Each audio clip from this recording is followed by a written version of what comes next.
होनगा गावातील सर्वसाधारण कुटुंबातील रामभाऊ आनंदाचे यांच्या पत्नीचा 2020 साली निधन झाला। त्यांच्या 5व्या स्मृतिदिनानिमित्त कुटुंबियांनी एक आगळा वेगळा उपक्रम राबवला आहे। पहिल्या स्मृतिदिनावेळी ज्ञानदान, अन्नदान, सुवर्णदान, गोदान आणि भूदान अशी 5 दान करण्याचे संकल्प करण्यात आले होते। आतापर्यंत 4 दाने पूर्ण झाली असून नुकतेच भूदानाचा संकल्पही पूर्ण झाला आहे। यासाठी आनंदाचे कुटुंबियांनी होनगा गावात 7.25 गुंठे किंमत सुमारे 50 लाख रुपये असलेली जमीन स्थानिक मंदिराला दान स्वरूपात दिली आहे। पुढील 5 ते 6 महिन्यात गोदान ही करण्याचा मानस आहे। जाऊन आज 5 वर्ष पूर्ण झाले।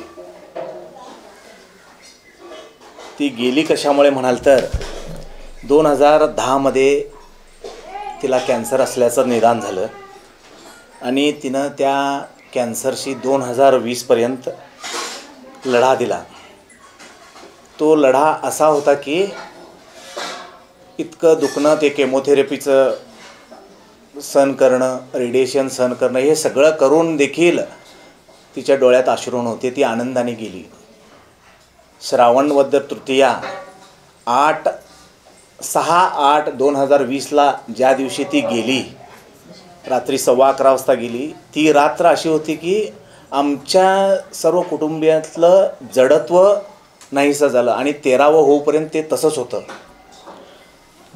त्यानंतर आम्ही 1 वर्षपर्यंत तिचं महिना श्राद्ध केलं, प्रत्येक महिन्याला।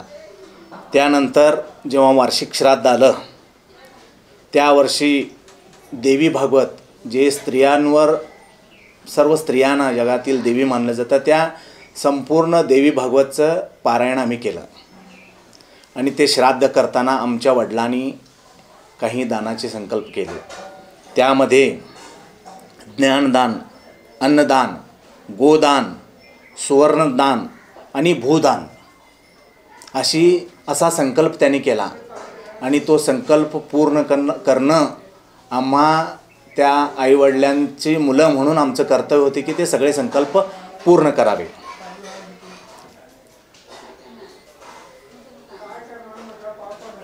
ज्ञानदान करण्यासाठी हिरलेकर गुरुजी म्हणजे 1985 सालापासून, जेव्हा भागवत, आता सगळ्यांना माहिती आहे भागवत टी व्हीवर चालू आहे सगळे, पण 1985 साली भागवत आमच्या वडिलांनी, इथं ब्रह्मलिंग मंदिर आहे त्या ठिकाणी भागवत 5 वर्ष केले। त्यावेळेला त्यांच्या मनात इच्छा ही येणं ही भगवंताची कृपा आहे। भगवंतानीच तशी त्यांना इच्छा निर्माण केली। तर या श्राद्धाच्या निमित्तानं दरवर्षी अन्नदान होते। आणि ज्ञानदान म्हणाल तर हिरलेकर महाराज, आमचे गुरु विठ्ठलदादा वासकर यांचं कायम आमच्या होनगे गावातील ग्रामस्थांना ज्ञानदान मिळत आहे। आणि आज ही गोपाळ गुरुजी म्हणून आहेत आमचे सहकारी गुरुबंधू, ते आज ही पकवाज वादन, भजन असं ज्ञानदान चालूच आहे। अन्नदान ही प्रत्येक श्राद्धाच्या वेळी होते। आणि पहिल्या वर्षी आम्ही सुवर्णदानाचा संकल्पही पूर्ण झाला। आणि योगायोगानं कुलकर्णी कुटुंबियांची जमीन आम्हाला मागच्या वर्षी मिळाली। होनगा ग्रामपंचायत हद्दीतील दासवरवाडी गावामध्ये ती जमीन आहे। ती जमीन त्यांनी आम्हाला थोडं म्हणजे पडत्या दरामध्ये दिली। आणि असा योग जुळून आला, आम्हाला भूदानाचा संकल्प तर होताच, असा योग जुळून आला की दासवरवाडी गावच्या लोकांनी दुर्गा मंदिरसाठी एक 7-7.25 गुंठ्याच्या जमिनीची मागणी केली।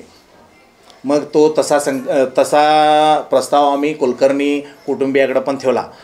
त्यांनी आणि आम्ही मिळून 7.25 गुंठे जमीन आम्ही दासरवाडीतील ग्रामदैवत दुर्गादेवी आणि आकाशदेवी या मंदिरासाठी आम्ही भूदानाचा संकल्प केलेला आहे। आणि ते भूदानाचं दानपत्र आमचे वासकर महाराज, विठ्ठलदादा वासकर, तुकाराम महाराजांचे 8वे विद्यावंशज, त्यांच्या हस्ते आम्ही त्या ग्रामस्थांना सुपूर्द करणार आहोत।